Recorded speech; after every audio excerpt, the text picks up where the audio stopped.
हमारे चैनल को सब्सक्राइब करें और बेल आइकन दबाएं।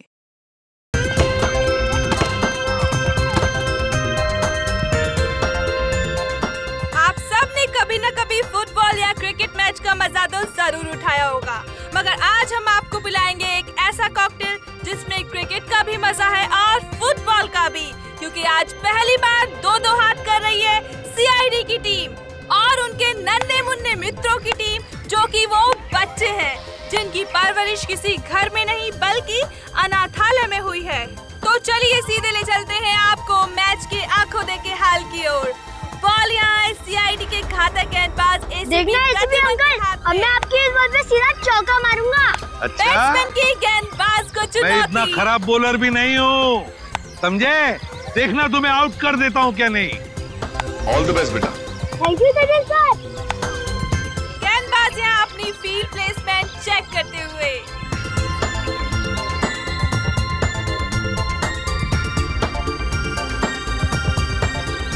और अब रेडी? गेंद फेंकने को पूरी तरह तैयार।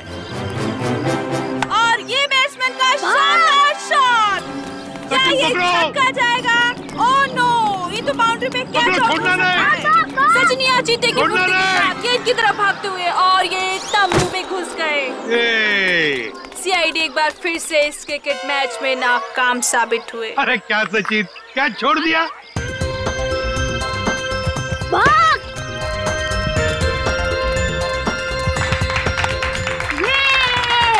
अरे अंकल, हमने कहा था ना कि हम आपकी सीआईडी टीम को क्रिकेट मैच में हरा देंगे।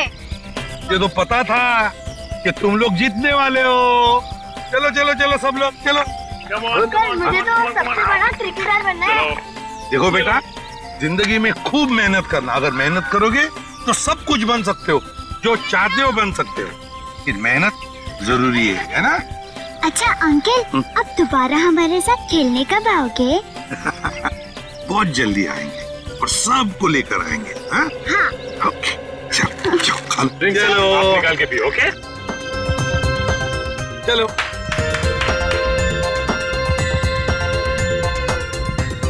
श्रेया, श्रेया लंच टाइम, सबको ले आओ। ओके बच्चों, चलो लंच ब्रेक, खाना खा लेते हैं। जंगल में गिर गई, मैं जा रही हूँ। मैं भी आता हूँ। अरे रुको, अकेले मत जाना, मैं आ रही हूँ। सॉरी रोना नहीं। देखो प्रीति मर गई। देखो गुड गर्ल, बहादुर बच्ची। जाओ इशिता, इसे लेकर जाओ, मैं तारा और चिंटू को लेकर आती हूँ। जाओ तारा, चिंटू, तारा, चिंटू। हाँ चले गए। चिंटू प्लीज बाहर आ जाओ। तारा,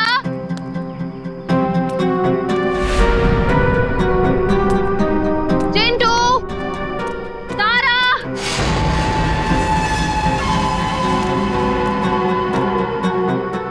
चलो यार, भूख लग रही है।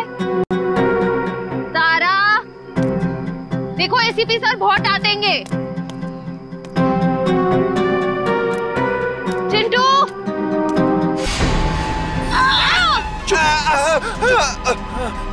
चिंटू,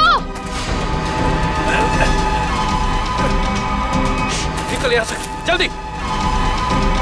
चिंटू,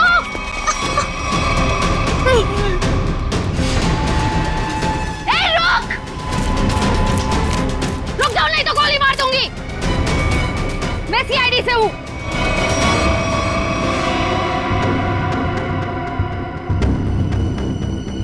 छोड़ दो बच्चों को, नीचे उतारो, नीचे उतार।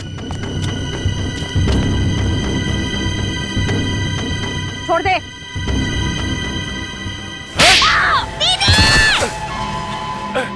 रुक, निकल जल्दी। रुक जाओ चिंटू।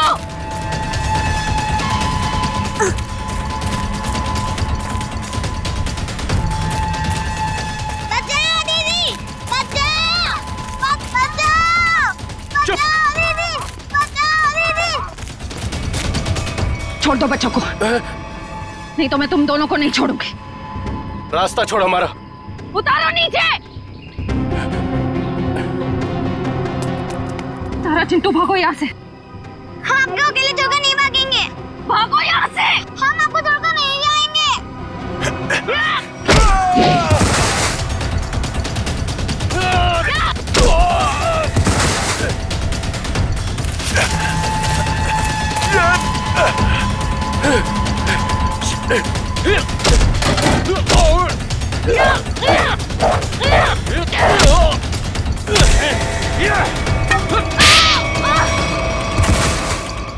छोड़ उसको, चल यहाँ से।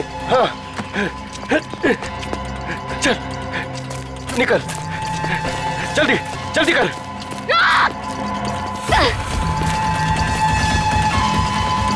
जल्दी।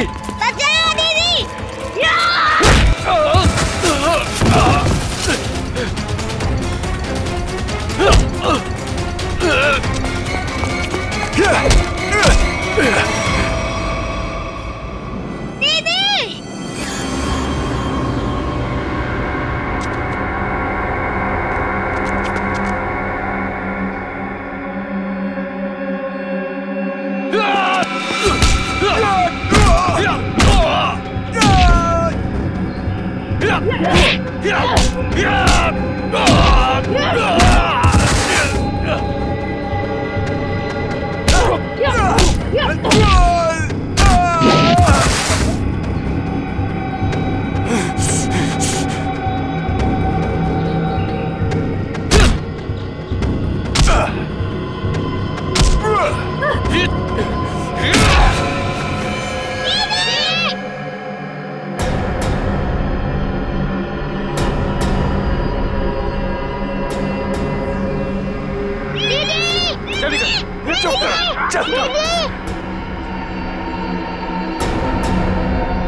चिंटू और तारा नहीं दिख रहे। चिंटू और तारा दिख नहीं रही, कहाँ गई है? और श्रेया भी दिख नहीं रही है। सर, श्रेया मैम जंगल में बॉल ढूंढने के लिए गई हैं, लेकिन अब कहीं नजर नहीं आ रही। इतनी देर तक? काम करते हैं, जंगल में घुसते हैं। हाँ?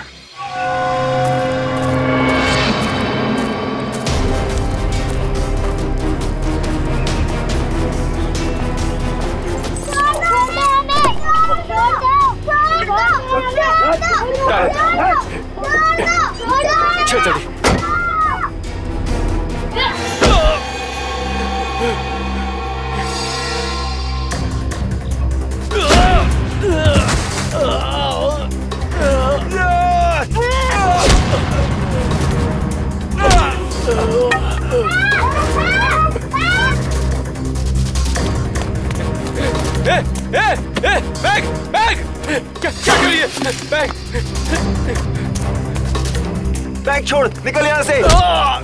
चल जल्दी कर, चल।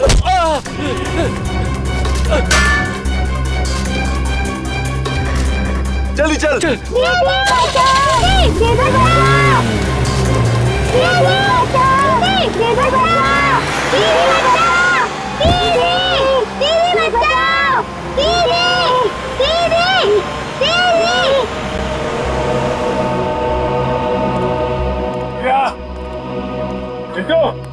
श्रेया, तारा, श्रेया, चिंटू, श्रेया, चिंटू। सर, हाँ, ये देखिए सर। क्या सचिन? सर यहाँ पे खून की बूंदें पड़ी हुई।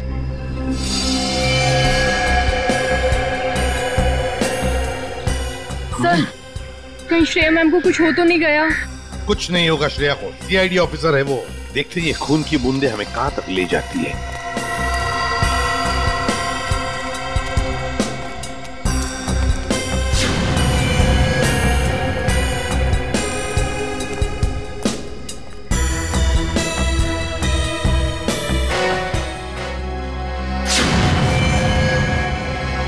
सर बोले श्रेया।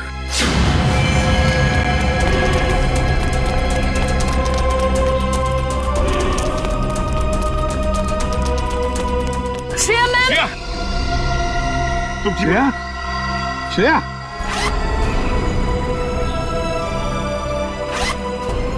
श्रेया, श्रेया,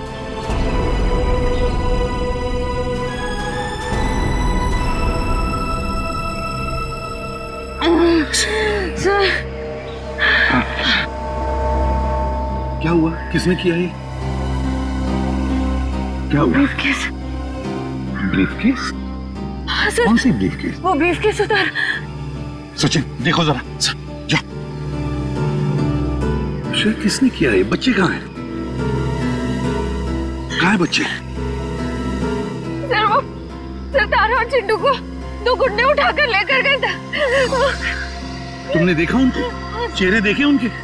नहीं सर, उन्होंने मास्क पहने हुए थे। एक व्हाइट कलर की वैन में दोनों बच्चों को उठाकर लेकर गए वो।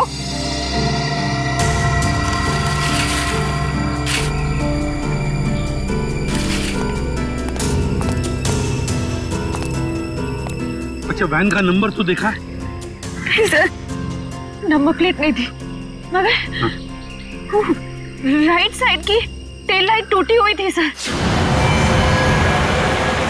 रेड रंग की van, right side tail light टूटी हुई थी ना। इशिता, जल्दी से सारी चेकमेट कर तुलना को पर फोन करो और इस गाड़ी के बारे में बताओ, सब कुछ डिटेल में बताओ जल्दी। हाँ सर, मैं दोनों बच्चों को बचा नहीं पाई।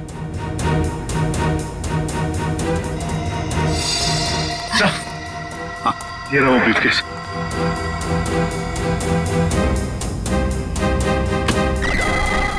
माय गॉड,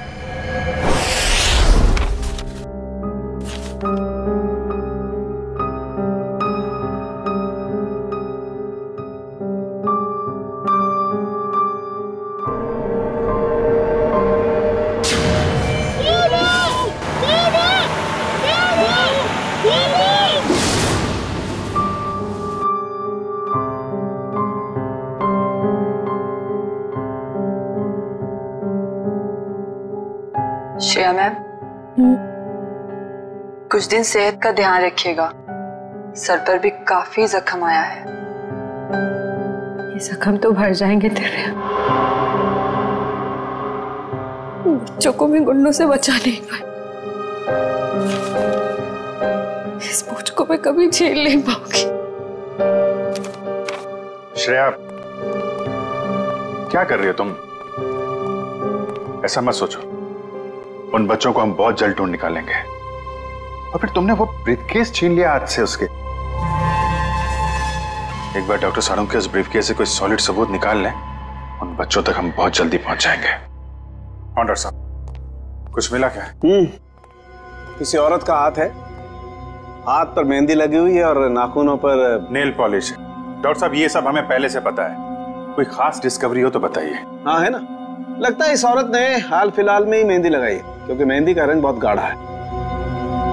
ये डिस्कवरी है? अरे ये सब पहले से पता है सर। कुछ और अभी नहीं पता लग सकता है यार। मजाक है क्या सब कुछ यार? पहले इस हाथ को लेबोरेटरी में भेजो, फॉरेंसिक लैब में, वहां पर डीएनए टेस्टिंग होने दो, उसके बाद पता लगेगा ना यार। फिलहाल तुम इतना तो पता लगा सकते हो कि जहां से ही हाथ मिला है वहां पर कोई शादी ब्याह हुआ है क्या? ये पता लगाने के लिए मैं वंश को पहले ही भेज चुका हूँ। वेरी गुड, बहुत अच्छा किया। तो अभी मैं भी चलता हूँ। और हाँ, अगले 12 घंटे तक मेरी लैब में कोई मुझसे कुछ पूछने के लिए नहीं आएगा। अंडरस्टैंड? ठीक है सर, नहीं पूछेंगे। जब तारिका जी है तो आपसे क्यों पूछें? ये डॉक्टर साहब कमाल है, गुस्सा बस नाक पे रखता है इनके। सर, मुझे तो लगता है उन बच्चों ने शायद जुर्म को होते हुए देख लिया, तभी तो वो गुंडे उन्हें अपने साथ ले गए। बात तो ठीक है फ्रेडी, वरना अनाथ बच्चों को कोई पैसों के लिए तो किडनैप करेगा नहीं। हेलो, क्या नहीं गुजरी? ओके, ठीक है, श्योर, थैंक यू। क्या हुआ? सर, उस टोल नाके से अब तक कोई ऐसी गाड़ी गुजरी नहीं है जिसकी एक टेल लाइट टूटी हुई हो। सर, कहीं ऐसा तो नहीं कि उस गाड़ी वाले ने लाइट को रास्ते में ही रिपेयर करवा दिया हो? बच्चों को गाड़ी में रख के वो लोग रास्ते में गाड़ी रोकने की गलती नहीं करेंगे। शायद उनका अड्डा आसपास ही है, जहां जाने के लिए टोल नाके से गुजरने की जरूरत नहीं पड़ती। सर उस इलाके के पास एक हवेली है जहां पिकनिक के दौरान सगाई का फंक्शन चल रहा था। सगाई का फंक्शन? फिर तो हो सकता है ये हाथ उस सगाई के फंक्शन में से ही किसी लड़की का हो। जी हाँ, कल रात हमारी भतीजी प्रियंका की सगाई थी। फिर तो काफी लोग आए होंगे यहाँ। जी नहीं, सिर्फ परिवार वाले थे। सारे परिवार वाले अभी यहाँ पर हैं? हाँ, सिवाय प्रियंका के। आप? मैं प्रियंका का मंगेतर डॉक्टर रमन। रमन जी, प्रियंका क्यों नहीं है? वो दीदी इस वक्त अपने कमरे में सो रही हैं। देखिए, हमारा उनसे मिलना बहुत जरूरी है। पर बात क्या? रमन जी, आप हमें सिर्फ उनका कमरा दिखा दीजिए प्लीज। आइए, चलिए।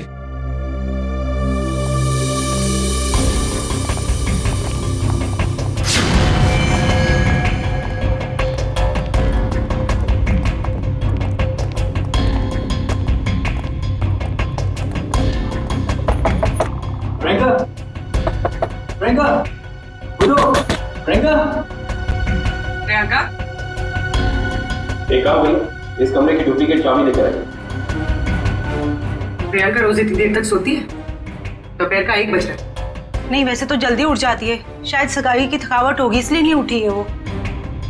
लीजिए।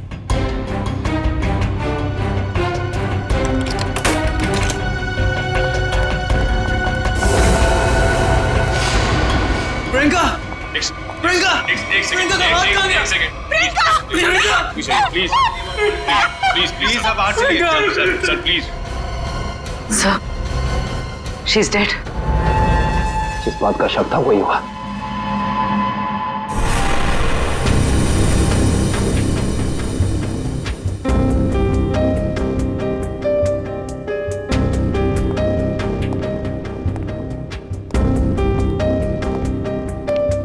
सर, खून सिर्फ इस बेड पर है, कमरे में और कहीं नहीं। और सर, कमरे का सामान भी बिखरा हुआ नहीं। सर, इसका मतलब जब प्रियंका सो रही थी तभी खूनी ने उसका हाथ काटा। पर जब इसका हाथ काटा होगा तो ये चिल्लाई तो होगी ना? चिल्लाती कैसे निखिल? उसकी गर्दन के निशान साफ बता रहे हैं कि खूनी ने पहले गला दबाकर उसकी जान ली और फिर उसका हाथ काटा। पर अगर खूनी ने प्रियंका को मार ही डाला था, फिर उसका हाथ क्यों काटा? और हाथ काट के उसे ब्रीफकेस में क्यों लेके जा रहा था? एक काम करते, इस कमरे की सही से तलाशी लेते।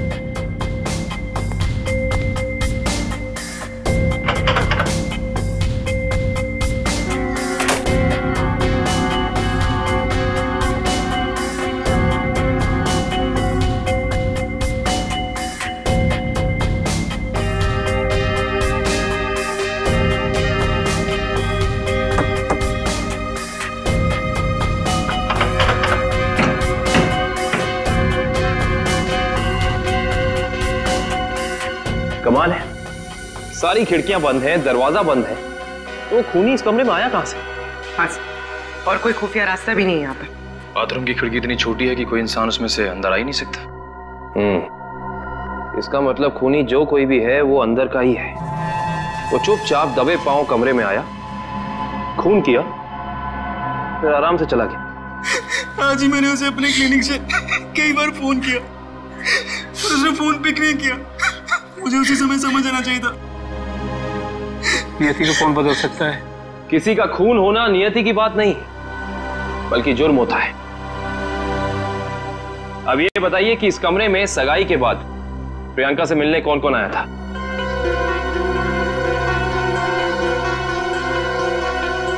इन सबकी जुबान पे तो ताला लग गया।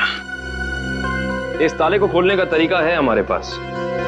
इस कमरे के बाहर जो सीसीटीवी कैमरा लगा है, उसकी फुटेज हमें बताएगी कि इस कमरे में कौन कौन आया और कौन कौन गया।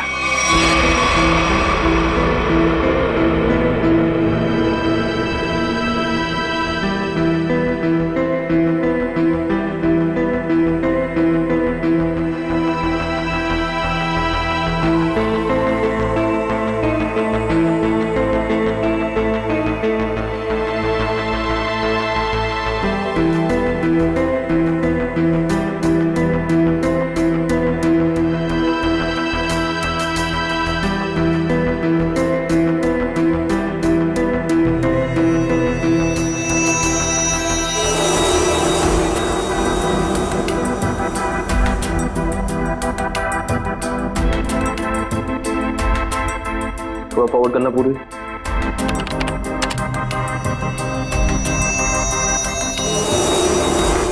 पॉज करना। ये आदमी प्रियंका के कमरे में बहुत सारा गिफ्ट लेके गया, लेकिन 1 मिनट में वापस आ गया। हाँ, निखिल एक काम करो, घर वालों को अंदर लेकर आओ। आप लोग प्लीज थोड़ा अंदर आइए।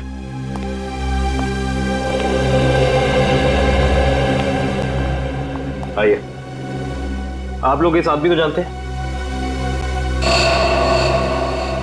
ये हमारे होटल का मैनेजर है। अच्छा, पहले तो दिखा नहीं। मैनेजर को लेकर आना। Yes sir.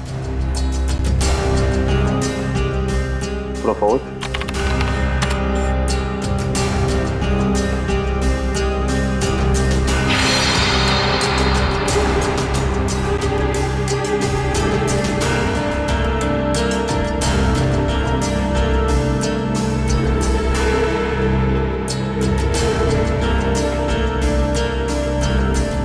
वो भी थोड़ा फॉरवर्ड कर।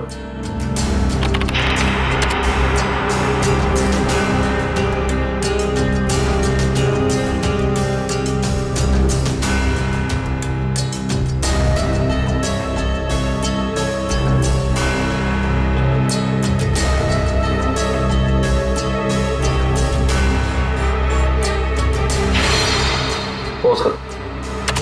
बस है। सर ये लड़की 1:30 बजे कमरे के अंदर गई और 2 घंटे के बाद बाहर निकली। इस लड़की को देखा आपने? ये कौन है? इसको तो हमने पहले कभी यहाँ नहीं देखा। सगाई के फंक्शन में भी नहीं? जी नहीं, हमने कभी नहीं देखा इसे। हाँ, लेकिन यहाँ के वॉचमैन ने तो जरूर देखा होगा। निखिल, वॉचमैन को बुला कर ला।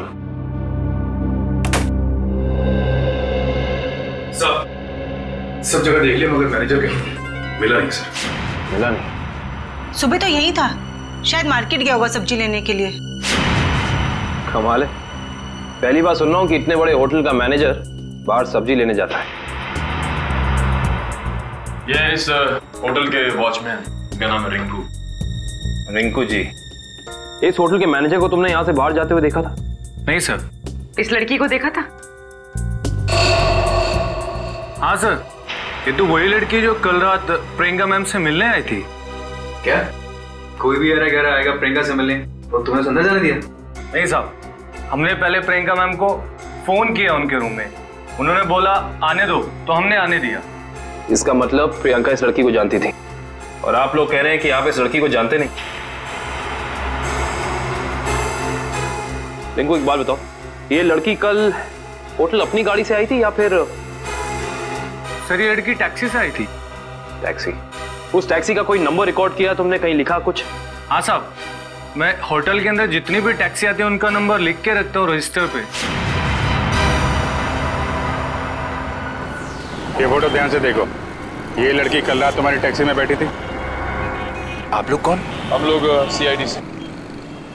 सीआईडी साहब, मुझे तो इस पे पहले से ही शक था कि लड़की में कोई गड़बड़ है। क्यों, क्या हुआ?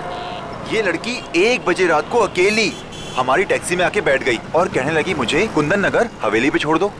अच्छा, फिर क्या मैंने उसे कह दिया कि वापसी के भी भाड़े देने पड़ेंगे और वह तैयार हो गई। क्यों? मान तो गई, लेकिन हवेली पे जाने के बाद उसने कहा कि थोड़ी देर इंतजार करना पड़ेगा और 2 घंटे लगा दिए और 2 घंटे के बाद उधर से वो दौड़ती हुई चली आई और मुझे कहा कि चलो। मैंने पूछा कहाँ, तो बोली कलानगर म्यूजियम पे। कलानगर म्यूजियम?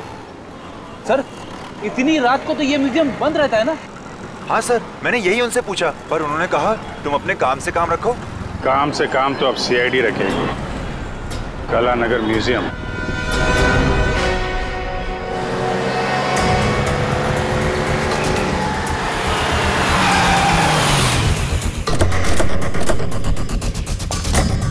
टोल नाके से पहले यही वो घना जंगल है जहाँ पे वैन छिपाई जा सकती है। हाँ सचिन, वैन यहीं कहीं होनी चाहिए, चेक करना पड़ेगा।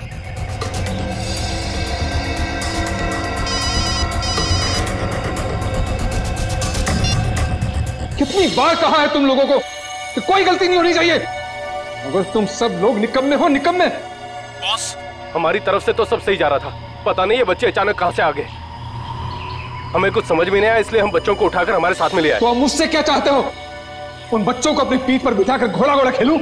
एक काम करो, आग लगा दो उस वैन को। बच्चों के साथ ही ना रहेगा बांस, ना बजेगी बांसुरी। क्या बच्चों को जला दूं? सुना नहीं मैंने क्या कहा? हाँ बॉस। एक से बढ़कर एक बेवकूफ पाल रखे हैं मैंने।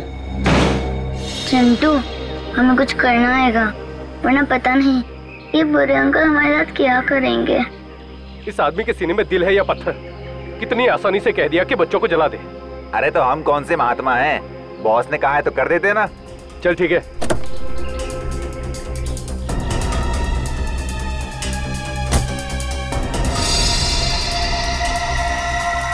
ए जल्दी करना। अरे रुकना, हलवा है क्या? कर रहा हूँ ना। ये ले पकड़। चल जल्दी से डाल।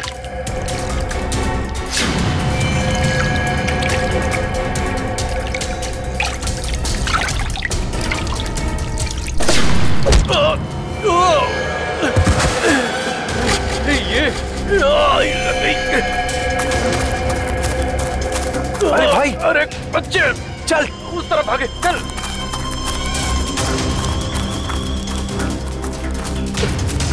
जल्दी कर, कहाँ गए? जा उधर देख।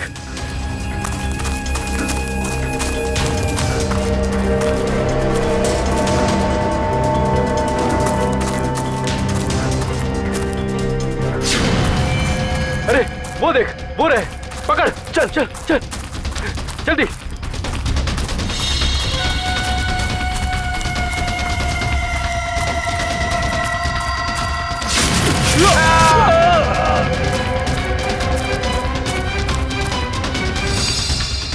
पूरे हाँ, चल चल।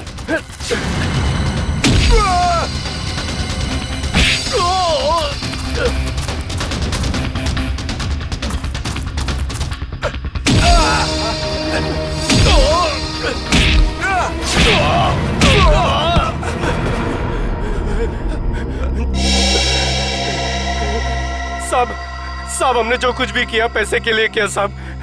हम असली गुनहगार नहीं है साहब। वो बच्चों ने हमारा चेहरा देख लिया था।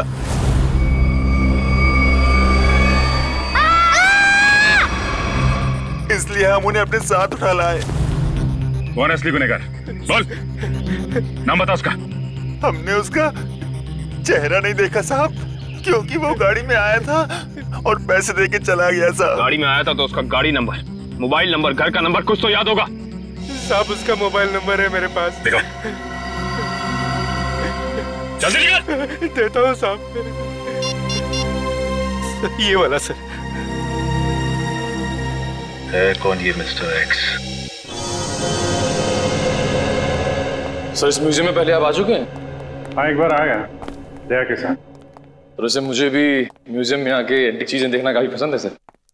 फिलहाल हमें तो ये पता करना है कि वो लड़की इस म्यूजियम में क्या करने आई थी। सॉरी, एक मिनट। सॉरी बोला ना, गलती से धक्का लग गया। एक मिनट। जो गुनाह आपने किया है उसके लिए सॉरी कुछ भी नहीं है। क्या? एक मामूली सा धक्का लगने को आप गुनाह का नाम देंगे? उसे नहीं, लेकिन खून करना तो एक गुनाह है। क्यों किया प्रियंका का खून? क्या उनका खून हो गया? ये नहीं हो सकता। बंद करो ये मगरमच्छ के आंसू। जो पूछा उसका जवाब दो। मैंने किसी को नहीं मारा, मैं तो सिर्फ वहां उनकी मदद करने गई थी। रात को 1:30 बजे ऐसी कौन सी मदद चाहिए थी प्रियंका जी को? उनको लग रहा था कि उनकी जान को खतरा है, इसलिए उन्होंने मुझे वहां बुलाया था।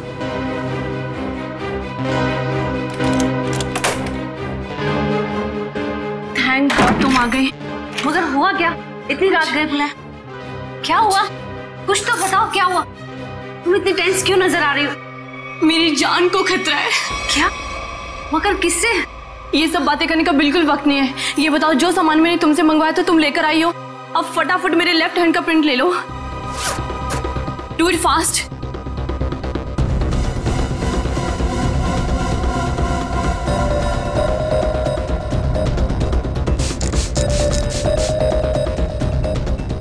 अपना लेफ्ट हैंड यहाँ रखो।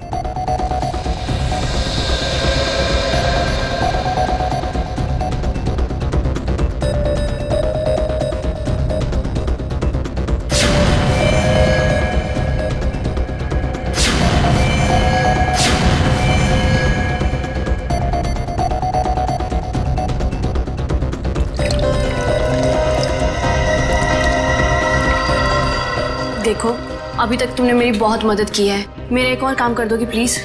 काला नगर के म्यूजियम में जाके ये हैंडप्रिंट और अंगूठी मिस्टर सुमेश को जाकर दे देना प्लीज। पर ये सब क्यों? ये सब मैं तुम्हें अभी नहीं बता सकती। तुम अभी जाकर म्यूजियम में मिस्टर सुमेश को मिलोगी। जी राजकुमारी जी। और सुनो, काम हो जाने के बाद ये अंगूठी मेरे सिवाय किसी को मत देना। अगर मुझे कुछ हो जाए तब भी नहीं, ओके?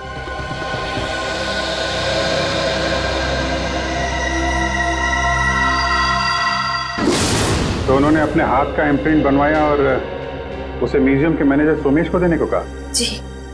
मगर उसने अपने हाथ का इम्प्रिंट बनवाया क्यों? वो तो मुझे नहीं मालूम। आप जरा वो अंगूठी दीजिए जो प्रियंका जी ने आपको दी।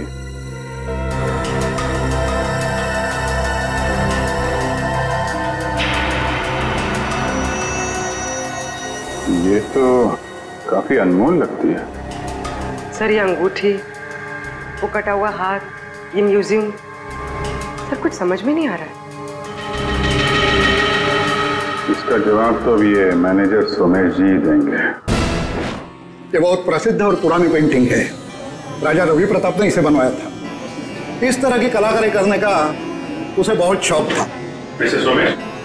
यस। सीआईडी। सीआईडी? क्या बात है सर?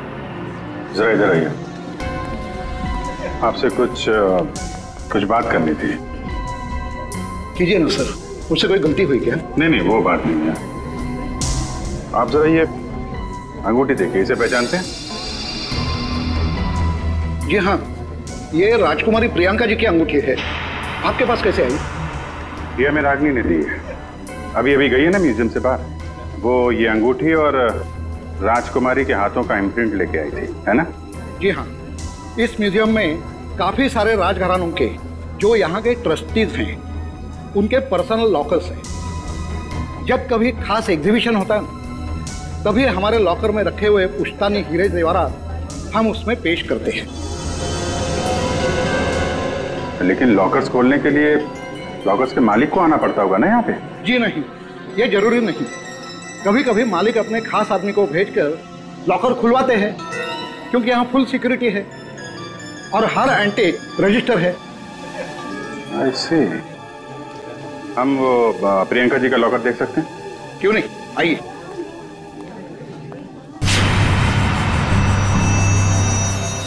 ये रहा उनका खास लॉकर। प्रियंका जी के हाथ का इम्प्रिंट इसका पासवर्ड था। सर इसलिए प्रियंका का हाथ? क्या हुआ? नहीं, कुछ खास नहीं। आप ये बताइए, अभी इसका पासवर्ड, नया पासवर्ड क्या है? सॉरी सर, ये तो कॉन्फिडेंशियल है, मैं नहीं बता सकता। ये आपको बताना पड़ेगा क्योंकि प्रियंका का खून हो गया। आज? जी हाँ।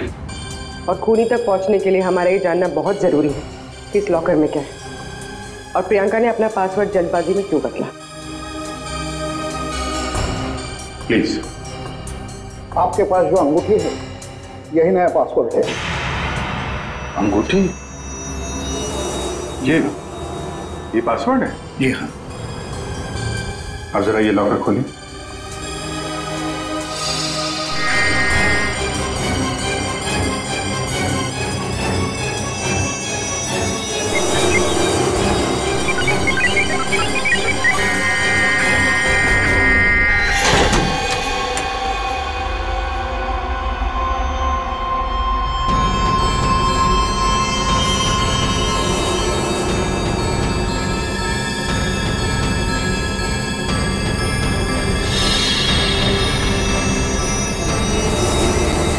इतने सारे जेवर? मतलब सर ये सब कुछ इसके लिए हुआ? लग तो ऐसा ही रहा है।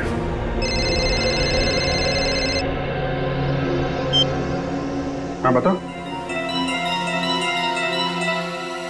गुंडों के पास से जो नंबर मिला था वो कुंदनपुर के होटल के मैनेजर का है? Very good very good. नहीं मिलते हैं उससे मिलते हैं।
चलो अच्छा हुआ घर पे पहुंच गया।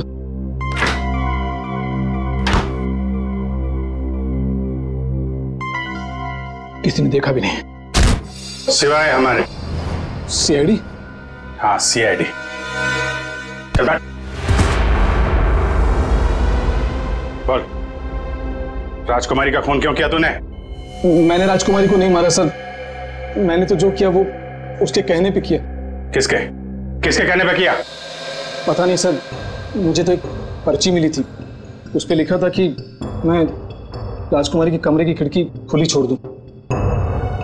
अच्छा, ताकि खूनी कमरे के अंदर जाए, राजकुमारी का खून करे और खिड़की के बाहर से खिड़की बंद ऑटोमेटिक, किसी को पता भी नहीं चलेगा। जी। अच्छा, उसने तुझे पर्ची दी और तूने काम कर दिया। असली बात बता, क्यों किया तूने?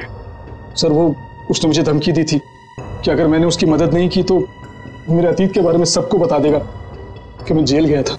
अच्छा, जेल जाके भी सुधरा नहीं है? पर्ची कहाँ है? सर वो तो मैंने फाड़ के फेंक दी। फाड़ के फेंक दी? वो तो फाड़नी ही थी। तुझे एक पर्ची पे धमकी दे दी, तूने इतना बड़ा काम कर दिया, ये हो नहीं सकता। असली बात बता, क्यों किया तूने ये सब? बता। देखिए सर, मैं सच कह रहा हूँ, मुझे कुछ नहीं पता सर। ये ऐसे नहीं मानेगा इसको तो मैं। नहीं, रुको। तुम लोग जरा बाहर जाओ, मैं संभालता हूँ इसको। सर बाहर बहुत पब्लिक है, कहीं बाहर ले चलो। बाहर काम मैं संभाल लूंगा। चलो जा। देख ये क्या कर रहा है? देख रहा, हमें मालूम ही है तूने किसी के कहने पे किया है, और वो कौन है वो तो हम पता लगा ही लेंगे। इसलिए तेरा जिंदा रहना कुछ जरूरी नहीं है। तो ऊपर चला जाएगा तो धरती से एक पापी कम हो जाएगा। बोल क्या करना है, बताते हैं? मुझे नहीं पता मुझे। बता दो।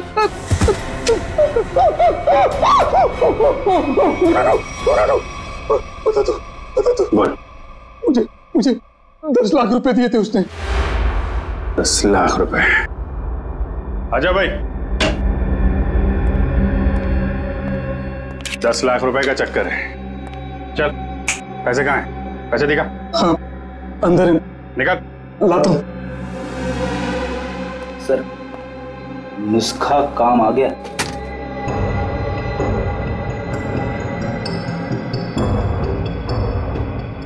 सर इसमें से तो अजीब सी गंध आ रही है, जैसे हॉस्पिटल में दवाइयों की आती है।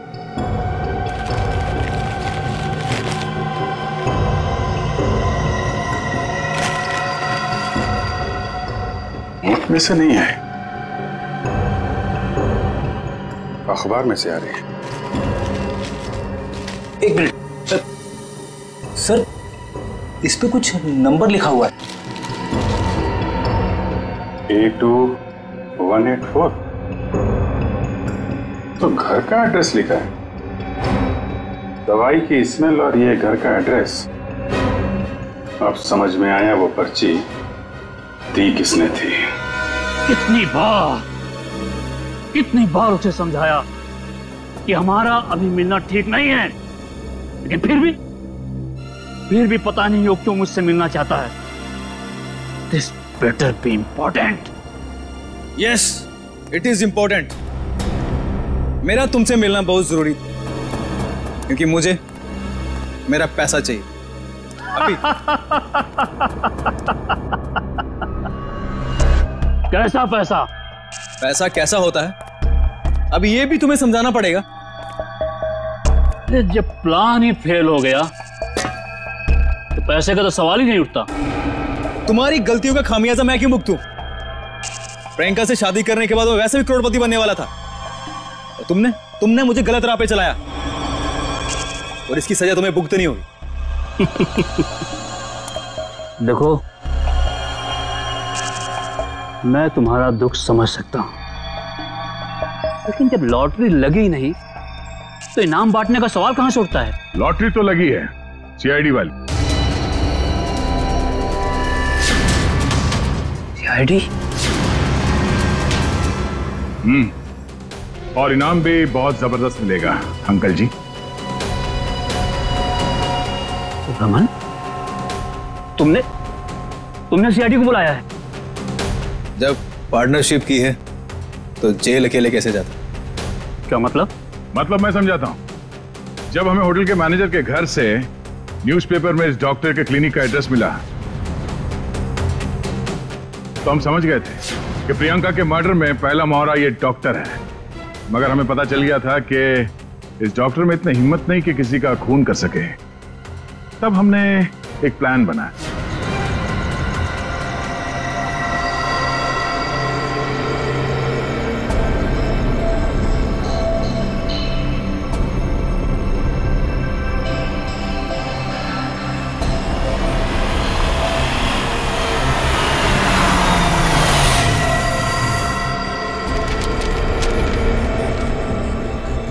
तुम्हारा भांडा फूट चुका है। अपनी भलाई चाहते हो तो मुझसे मिलने आओ, वरना सीआईडी को सब बता दूंगा। आज तुझे अपने इस धोखे की कीमत चुकानी होगी, अपनी जान देकर।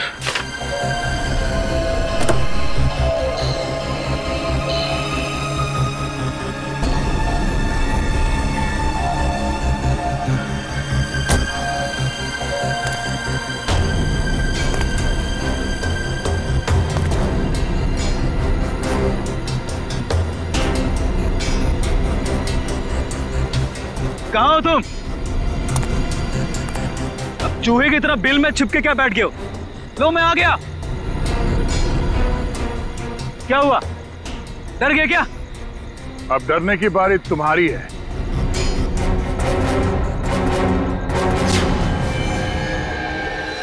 तो रमन, राजकुमारी प्रियंका के होने वाले दूल्हे,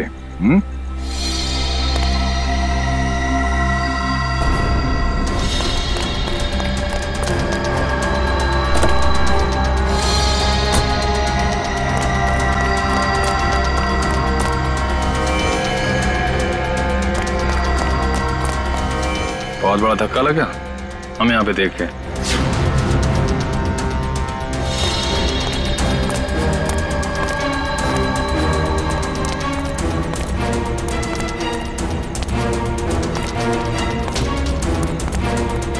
ये चिट्ठी हमने ही भेजी थी। अपनी होने वाली दुल्हन का खून किया तुमने, हिसाब तो देना पड़ेगा।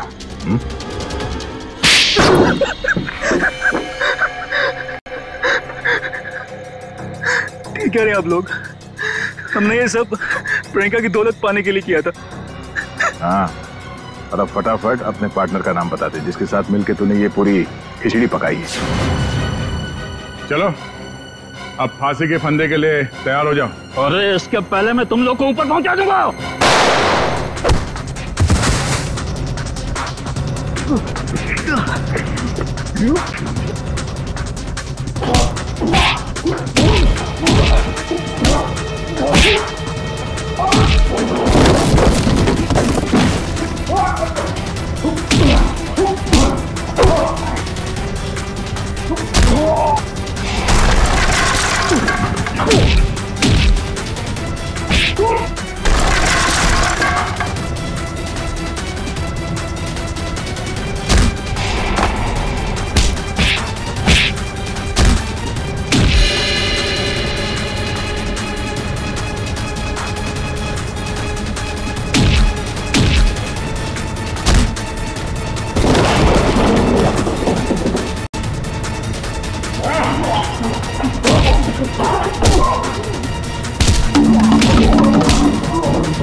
अरे अंकल जी, जेल यहाँ से बहुत दूर है, उम्र भी हो गई है, भाग नहीं पाएंगे।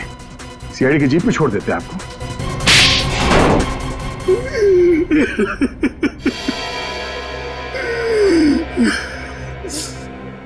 कहने को तो प्रियंका मेरी भतीजी थी, लेकिन भाई साहब की मौत के बाद मैंने ही प्रियंका को पाल पोस कर बड़ा किया, एक बाप का फर्ज निभाया। लेकिन बदले में मुझे क्या मिला? भाई साहब ने अपनी सारी प्रॉपर्टी प्रियंका और उसके होने वाले पति के नाम कर दी थी। इसलिए प्रियंका के होने वाले पति को भी तुमने अपने प्लान में शामिल कर लिया। हाँ, रमन बेवकूफ निकला, वो मेरी बातों में आ गया। पर्दे के पीछे रहकर मैंने सारे गुनाह इसी से करवाए, गुंडों को पैसे देने से लेकर खिड़की खुले रखने और हाथ काटने तक। मगर प्रियंका को भनक लग गई थी कि उसकी जान को खतरा है, इसीलिए उसने अपना पासवर्ड चेंज कर लिया और तुम लोगों के प्लान पे पानी फेर दिया। क्यों? हमें पता भी नहीं था कि उसने मेरी और अंकल की बातें फोन पे सुन ली है। सर, काश प्रियंका ने हमारी मदद ली होती तो उसकी जान बच जाती। वो आई थी मेरे पास ये बताने के लिए कि रमन उसकी जान लेना चाहता है, लेकिन उसे क्या पता था कि इस जुर्म का असली सूत्रधार कौन है। एक बार भी शर्म नहीं आई तुम्हें? अपने स्वार्थ के लिए अपनी भतीजी की जिंदगी उजाड़ दी तुमने। तुम जैसे लोगों के लिए तो फांसी भी कम है। For more updates, subscribe to our channel, click the show links and enjoy watching the videos.